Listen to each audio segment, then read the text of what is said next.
Hello and welcome to FM Book Club. Hey there, financial enthusiasts. Welcome back to our journey through the timeless wisdom of Rich Dad Poor Dad by Robert Kiyosaki. Today, we're diving into Chapter 7, a chapter that's bound to strike a chord with every aspiring entrepreneur and wealth builder out there overcoming obstacles. In this pivotal chapter, Kiyosaki shares invaluable insights on how to face challenges head-on, turning them into stepping stones towards financial independence. It's a topic that resonates with all of us, no matter where we are in our financial journey. Through powerful anecdotes and practical advice, Kiyosaki illuminates the path to conquering obstacles, whether they're external or internal. He encourages us to shift our mindset, view setbacks as opportunities, and ultimately, build a legacy of wealth and success. So, whether you're just starting out or already on your way, this chapter is packed with the kind of guidance that can transform your financial outlook. Get ready to be inspired, motivated, and equipped with the tools you need to overcome any challenge that comes your way. So, grab your notepad and pen, and let's dive into Chapter 7 of Rich Dad Poor Dad: Overcoming Obstacles. Trust me, this is one you won't want to miss. Hit that like button, subscribe if you haven't already, and let's embark on this transformative journey together. Let's get started.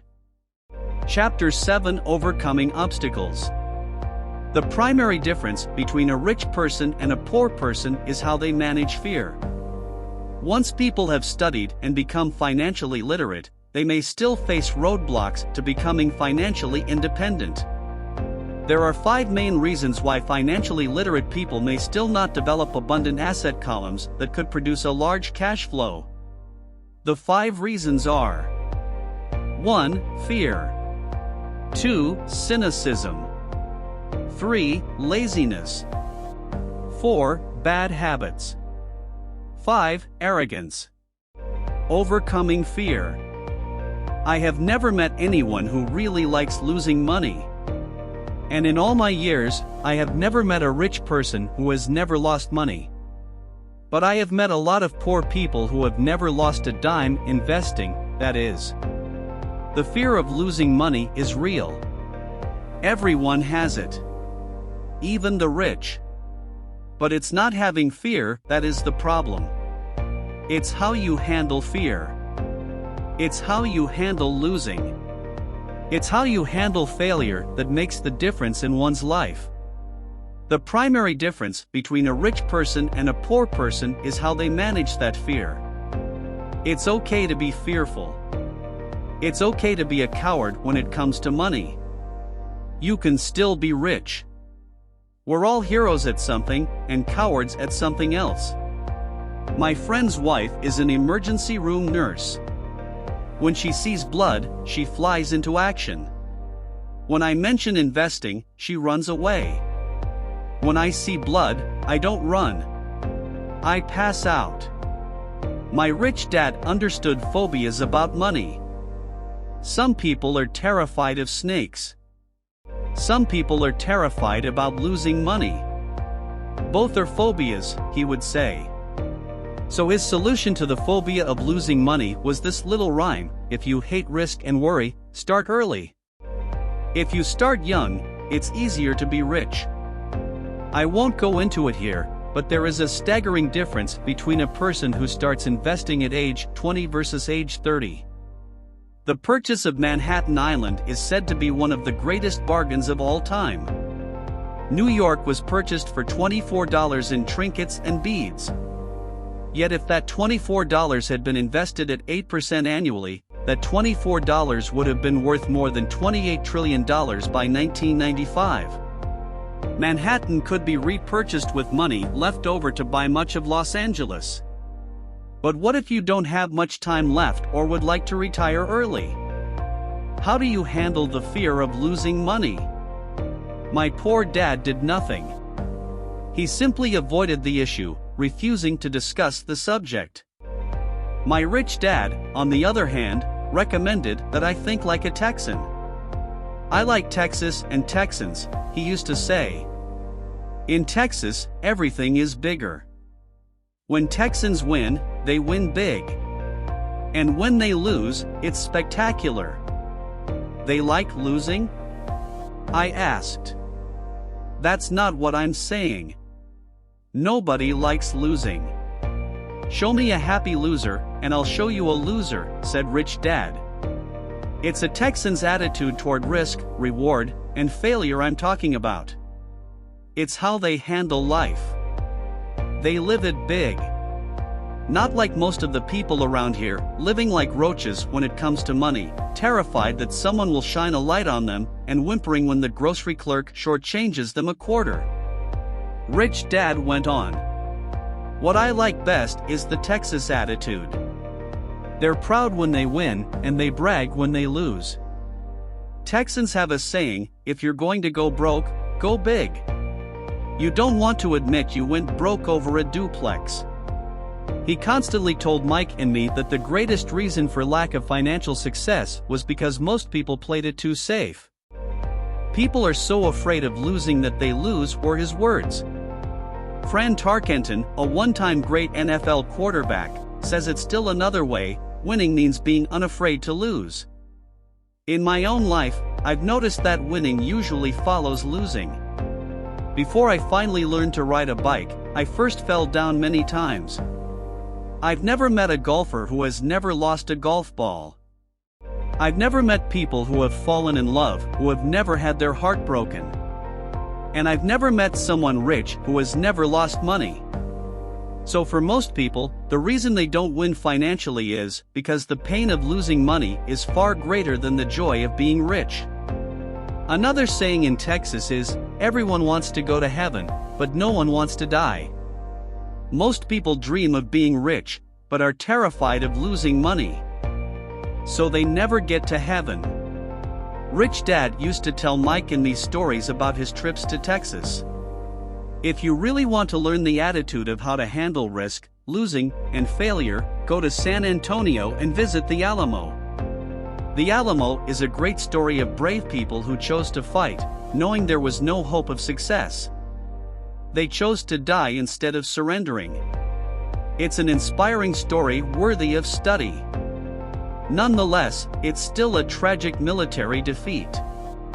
They got their butts kicked. So how do Texans handle failure?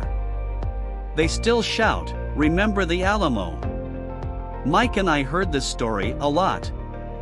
He always told us the story when he was about to go into a big deal, and he was nervous.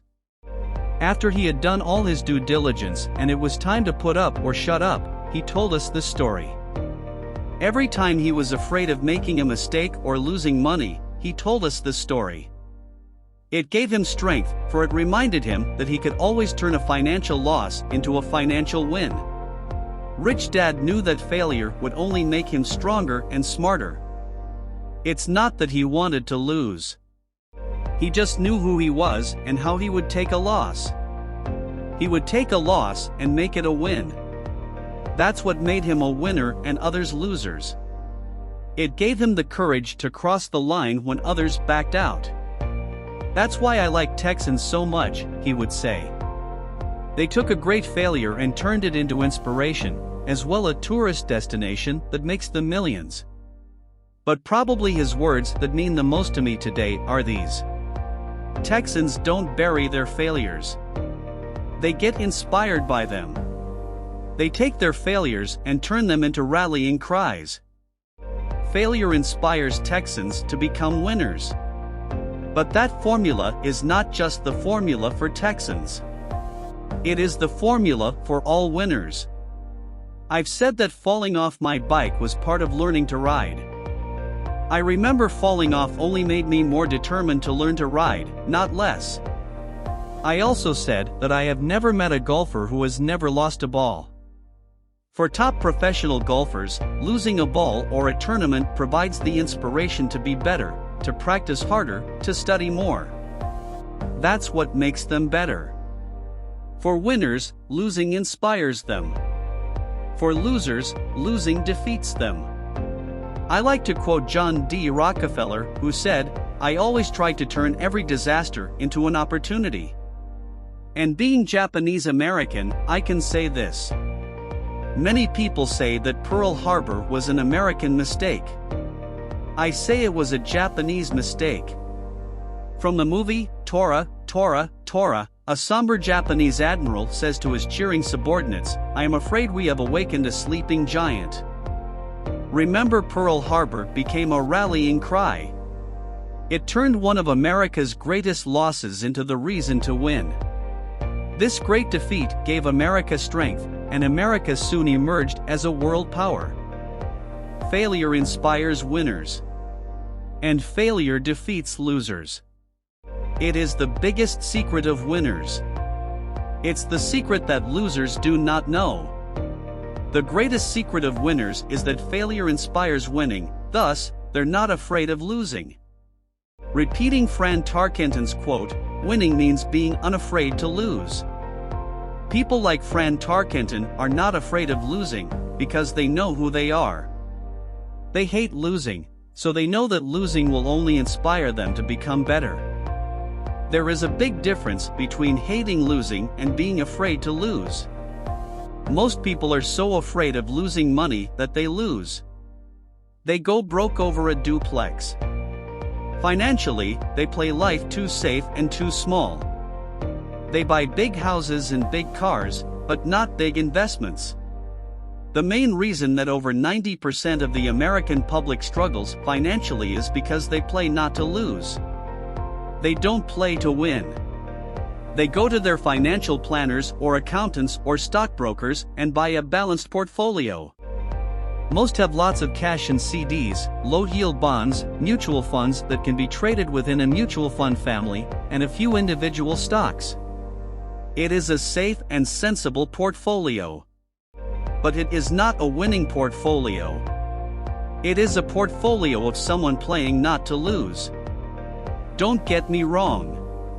It's probably a better portfolio than more than 70% of the population has, and that's frightening. It's a great portfolio for someone who loves safety. But playing it safe and balanced on your investment portfolio is not the way successful investors play the game.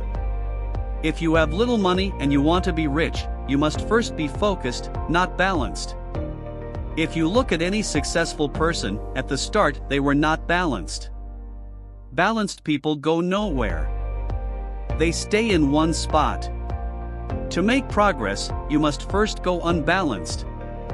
Just look at how you make progress walking. Thomas Edison was not balanced. He was focused. Bill Gates was not balanced. He was focused.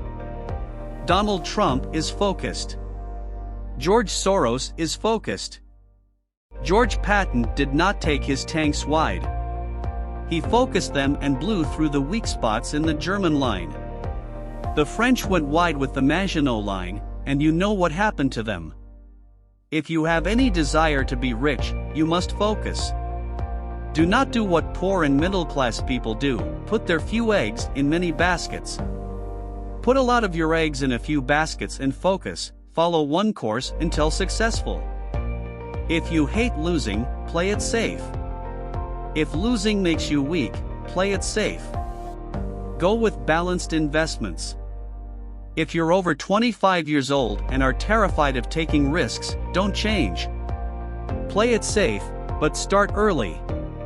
Start accumulating your nest egg early because it will take time. But if you have dreams of freedom, of getting out of the rat race, the first question to ask yourself is, how do I respond to failure? If failure inspires you to win, maybe you should go for it, but only maybe. If failure makes you weak or causes you to throw temper tantrums, like spoiled brats who call attorneys to file lawsuits every time something doesn't go their way, then play it safe. Keep your daytime job. Or buy bonds or mutual funds. But remember, there is risk in those financial instruments also, even though they may appear safe. I say all this, mentioning Texas and Fran Tarkenton, because stacking the asset column is easy. It's really a low aptitude game. It doesn't take much education. 5th grade math will do. But building your asset column is a game in which attitude plays a major role. It takes guts, patience, and a great attitude toward failure. Losers avoid failing. And failure turns losers into winners. Just remember the Alamo. Overcoming cynicism. The sky is falling. The sky is falling. Most of us know the story of Chicken Little who ran around warning the barnyard of impending doom. We all know people who are that way. There's a Chicken Little inside each of us. As I stated earlier, the cynic is really a little chicken. We all get a little chicken when fear and doubt cloud our thoughts. All of us have doubts. I'm not smart. I'm not good enough. So-and-so is better than me. Our doubts often paralyze us. We play the what-if game. What if the economy crashes right after I invest? What if I lose control and I can't pay the money back? What if things don't go as I planned? Or we have friends or loved ones who will remind us of our shortcomings. They often say, "What makes you think you can do that? If it's such a good idea, how come someone else hasn't done it?" That will never work. You don't know what you're talking about. These words of doubt often get so loud that we fail to act. A horrible feeling builds in our stomach. Sometimes we can't sleep. We fail to move forward. So we stay with what is safe, and opportunities pass us by. We watch life passing by as we sit immobilized with a cold knot in our body. We have all felt this at one time in our lives, some more than others. Peter Lynch of Fidelity Magellan Mutual Fund fame refers to warnings about the sky falling as noise, and we all hear it. Noise is either created inside our heads or comes from outside, often from friends, family, co-workers, and the media. Lynch recalls the time during the 1950s when the threat of nuclear war was so prevalent in the news that people began building fallout shelters and storing food and water. If they had invested that money wisely in the market instead of building a fallout shelter, they'd probably be financially independent today. When violence breaks out in a city, gun sales go up all over the country. A person dies from rare hamburger meat in the state of Washington, and the Arizona Health Department orders restaurants to have all beef cooked well done. A drug company runs a TV commercial in February showing people catching the flu. Colds go up as well as sales of cold medicine. Most people are poor because, when it comes to investing, the world is filled with Chicken Littles running around yelling, "The sky is falling. The sky is falling." And Chicken Littles are effective, because every one of us is a little chicken. It often takes great courage to not let rumors and talk of doom and gloom affect your doubts and fears. But a savvy investor knows that the seemingly worst of times is actually the best of times to make money. When everyone else is too afraid to act, they pull the trigger and are rewarded. Some time ago, a friend named Richard came from Boston to visit Kim and me in Phoenix. He was impressed with what we had done through stocks and real estate. The Phoenix real estate prices were depressed. We spent 2 days showing him what we thought were excellent opportunities for cash flow and capital appreciation. Kim and I are not real estate agents. We are strictly investors. After identifying a unit in a resort community, we called an agent who sold it to him that afternoon. The price was a mere $42,000 for a 2-bedroom townhome. Similar units were going for $65,000. He had found a bargain. Excited, he bought it and returned to Boston. 2 weeks later, the agent called to say that our friend had backed out. I called immediately to find out why. All he said was that he talked to his neighbor, and his neighbor told him it was a bad deal. He was paying too much. I asked Richard if his neighbor was an investor. Richard said he was not. When I asked why he listened to him, Richard got defensive and simply said he wanted to keep looking. The real estate market in Phoenix turned, and a few years later, That little unit was renting for $1,000 a month, to $500 in the peak winter months. The unit was worth $95,000.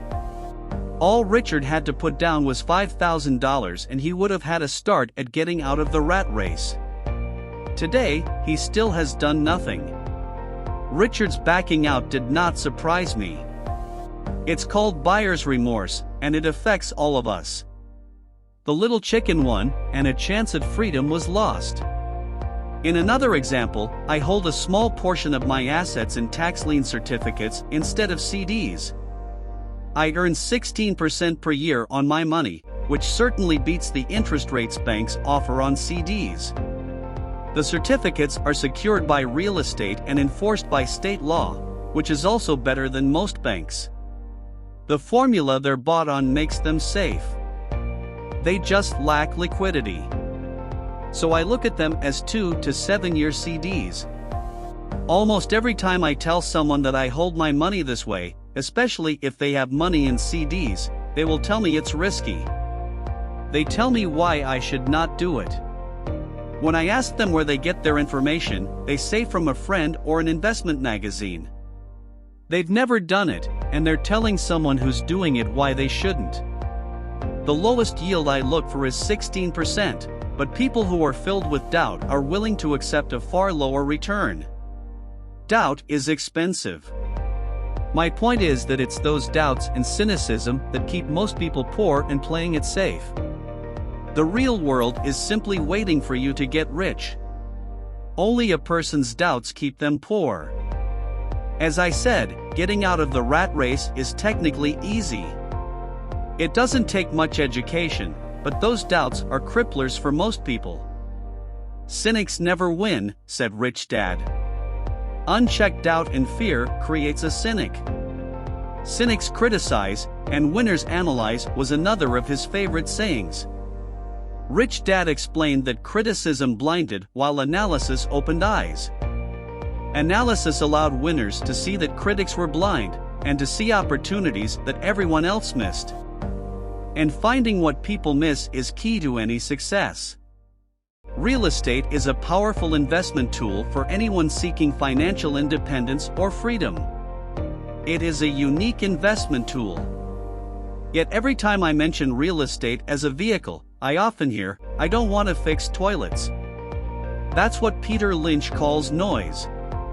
That's what my rich dad would say is the cynic talking, someone who criticizes and does not analyze, someone who lets their doubts and fears close their mind instead of open their eyes. So when someone says, "I don't want to fix toilets, I want a fire back," what makes you think I want to? They're saying a toilet is more important than what they want. I talk about freedom from the rat race, and they focus on toilets. That is the thought pattern that keeps most people poor. They criticize instead of analyze. "I don't once hold the key to your success," Rich Dad would say. "Because I, too, do not want to fix toilets, I shop hard for a property manager who does fix toilets. And by finding a great property manager who runs houses or apartments, well, my cash flow goes up.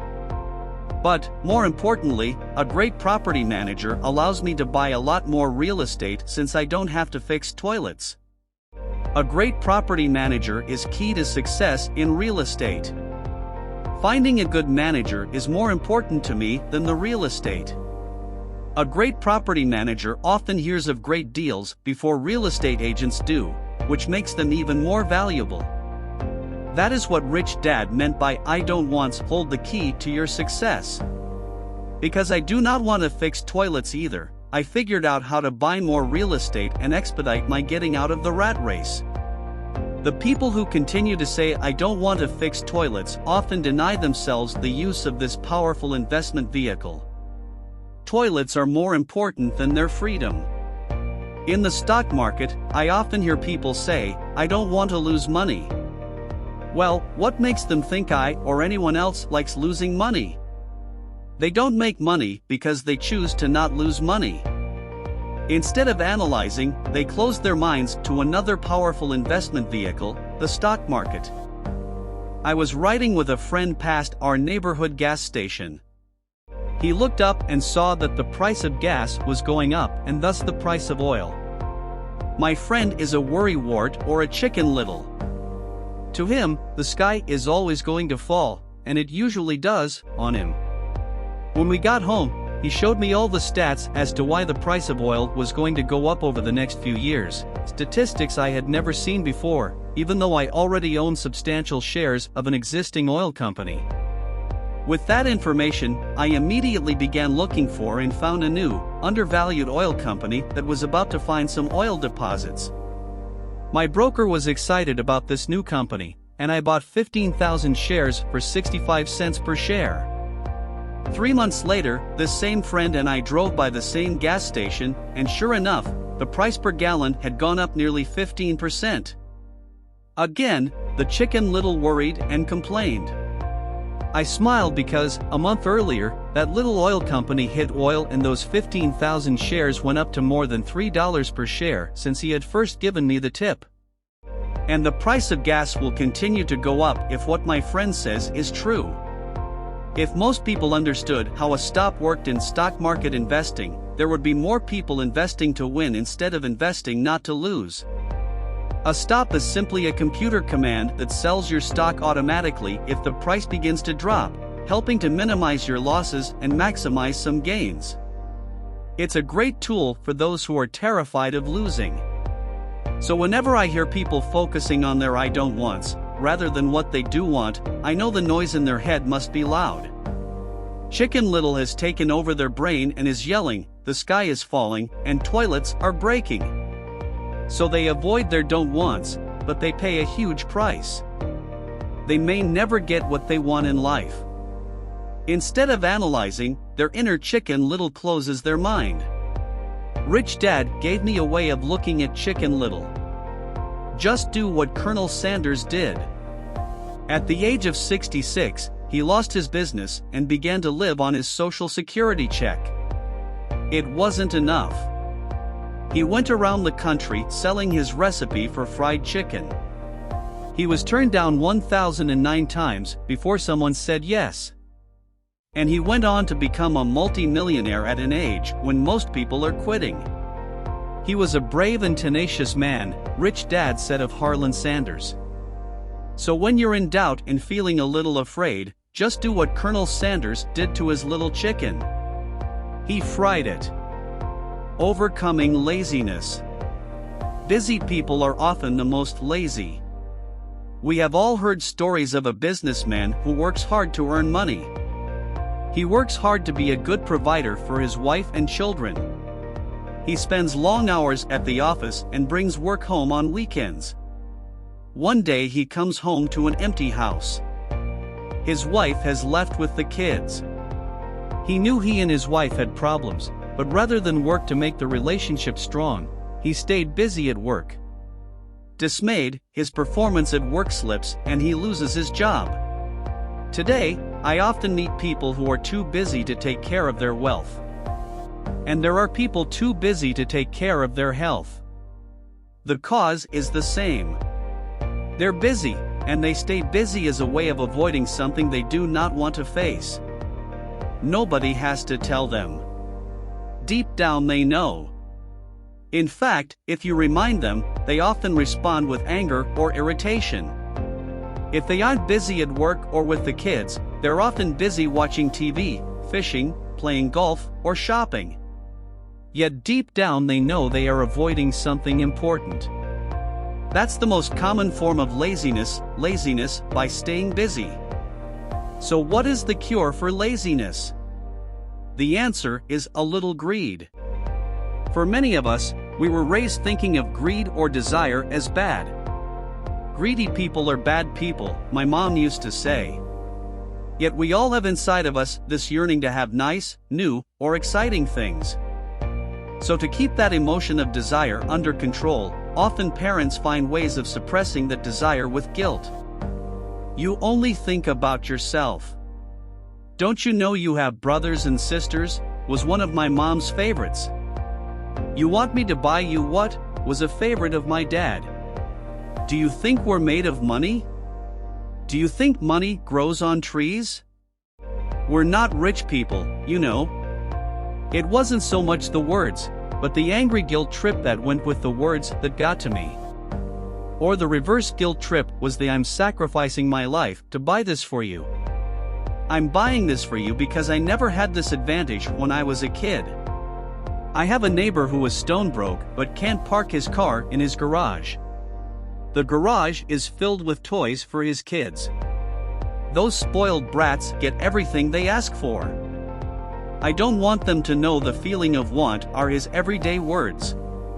He has nothing set aside for their college or his retirement, but his kids have every toy ever made. He recently got a new credit card in the mail and took his kids to visit Las Vegas. I'm doing it for the kids, he said with great sacrifice. Rich Dad forbade the words, I can't afford it.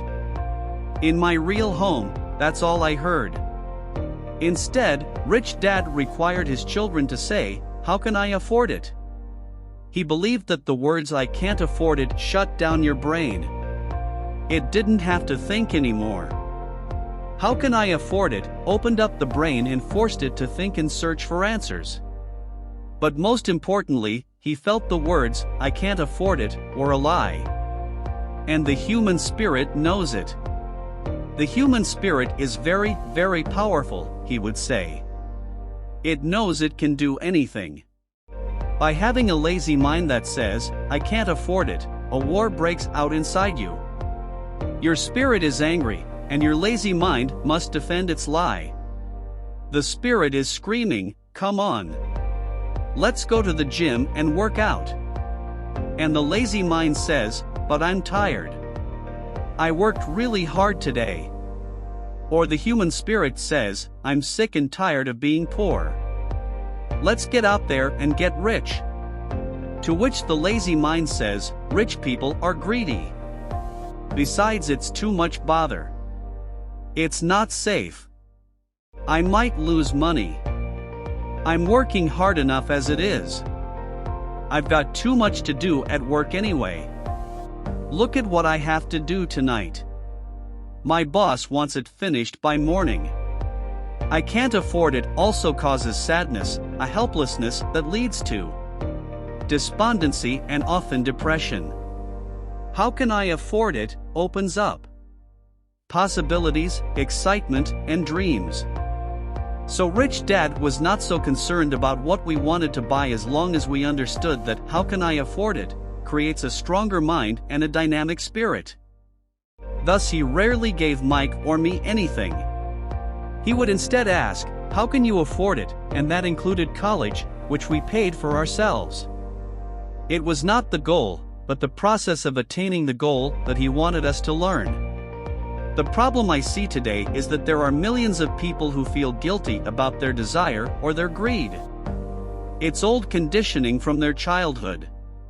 While they desire to have the finer things that life offers, most have been conditioned subconsciously to say, I can't have that, or I'll never be able to afford that. When I decided to exit the rat race, it was simply a question of how can I afford to never work again? And my mind began to kick out answers and solutions. The hardest part was fighting my real parents' dogma, we can't afford that. Stop thinking only about yourself. Why don't you think about others, and other similar sentiments designed to instill guilt to suppress my greed? So how do you beat laziness? Once again, the answer is a little greed. It's that radio station WIIFM, which stands for What's in it for me? A person needs to sit down and ask, what would my life be like if I never had to work again? What would I do if I had all the money I needed? Without that little greed, the desire to have something better, progress is not made. Our world progresses because we all desire a better life. New inventions are made because we desire something better. We go to school and study hard because we want something better. So whenever you find yourself avoiding something you know you should be doing, then the only thing to ask yourself is, what's in it for me? Be a little greedy. It's the best cure for laziness. Too much greed, however, as anything in excess can be, is not good. But just remember what Michael Douglas said in the movie Wall Street: greed is good. Rich Dad said it differently: guilt is worse than greed, for guilt robs the body of its soul. I think Eleanor Roosevelt said it best: do what you feel in your heart to be right, for you'll be criticized anyway. You'll be damned if you do, and damned if you don't. Overcoming bad habits. Our lives are a reflection of our habits more than our education. After seeing the movie Conan the Barbarian, starring Arnold Schwarzenegger, a friend said, "I'd love to have a body like Schwarzenegger." Most of the guys nodded in agreement. "I even heard he was really puny and skinny at one time," another friend added. "Yeah, I heard that too," another one said. "I heard he has a habit of working out almost every day in the gym."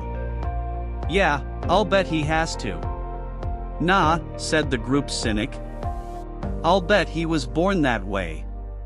Besides, let's stop talking about Arnold and get some beers. This is an example of habits controlling behavior. I remember asking my rich dad about the habits of the rich. Instead of answering me outright, he wanted me to learn through example, as usual. "When does your dad pay his bills?" Rich Dad asked. "The first of the month," I said. "Does he have anything left over?" he asked. "Very little," I said. "That's the main reason he struggles," said Rich Dad. "He has bad habits. Your dad pays everyone else first.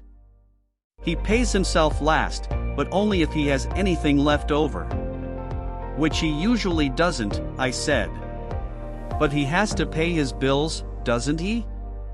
"You're saying he shouldn't pay his bills?" "Of course not," said Rich Dad. "I firmly believe in paying my bills on time. I just pay myself first, before I pay even the government." "But what happens if you don't have enough money?" I asked. "What do you do then?" "The same," said Rich Dad. "I still pay myself first, even if I'm short of money. My asset column is far more important to me than the government." "But," I said, "don't they come after you?" "Yes, if you don't pay," said Rich Dad. "Look, I did not say not to pay. I just said I pay myself first, even if I'm short of money." "But," I replied, "how do you do that?" "It's not how. The question is why," Rich Dad said. "Okay, why?" "Motivation," said Rich Dad. "Who do you think will complain louder if I don't pay them, me, or my creditors?" "Your creditors will definitely scream louder than you," I said, responding to the obvious.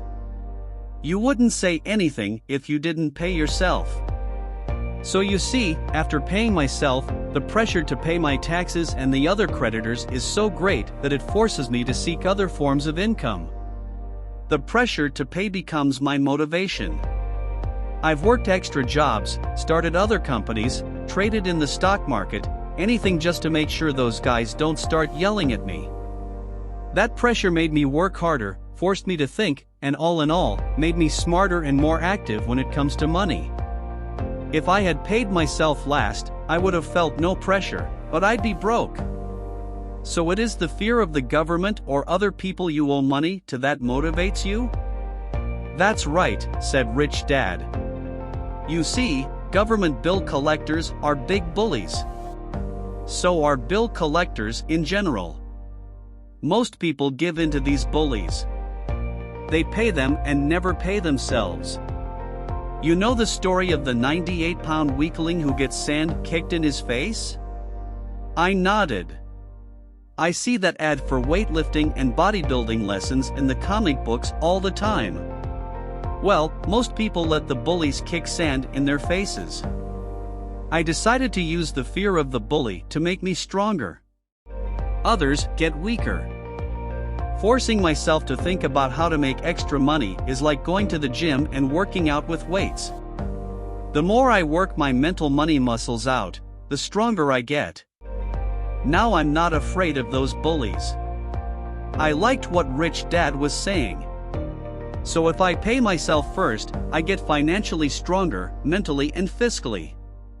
Rich Dad nodded. And if I pay myself last, or not at all, I get weaker. So people like bosses, managers, tax collectors, bill collectors, and landlords push me around all my life, just because I don't have good money habits. Rich Dad nodded. Just like the 98-pound weakling. Overcoming arrogance. What I know makes me money. What I don't know loses me money. Every time I have been arrogant, I have lost money.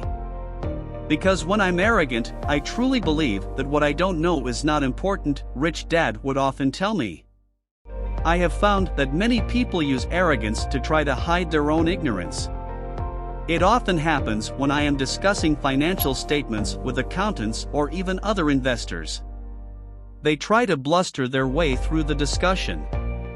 It is clear to me that they don't know what they're talking about. They're not lying, but they are not telling the truth. There are many people in the world of money, finances, and investments who have absolutely no idea what they're talking about. Most people in the money industry are just spouting off sales pitches like used car salesmen. When you know you are ignorant in a subject, start educating yourself by finding an expert in the field or a book on the subject. Thank you for watching the video. I hope you learned the depths of the primary difference between a rich person and a poor person is dealing with obstacles or fear.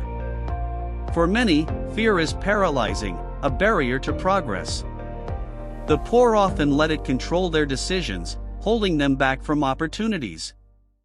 They're cautious, reluctant to step out of their comfort zone. On the other hand, the wealthy view fear as a challenge to be conquered.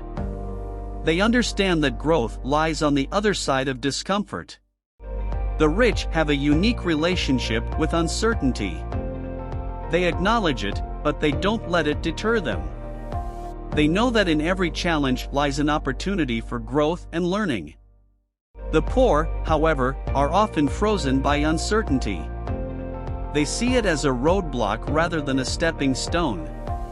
The rich are known for their decisiveness. They weigh the risks, make a choice, and take action. They understand that even a wrong decision can lead to valuable lessons. The poor, unfortunately, often find themselves trapped in indecision, afraid to make a move. So, dear viewers, remember this: the primary difference between a rich person and a poor person is not about wealth alone. It's about how they confront and conquer fear. Embrace fear, for it is the gateway to your greatest achievements. If you found this video valuable, do give it a thumbs up, subscribe for more insightful content, and don't forget to share it with someone who needs that extra push today.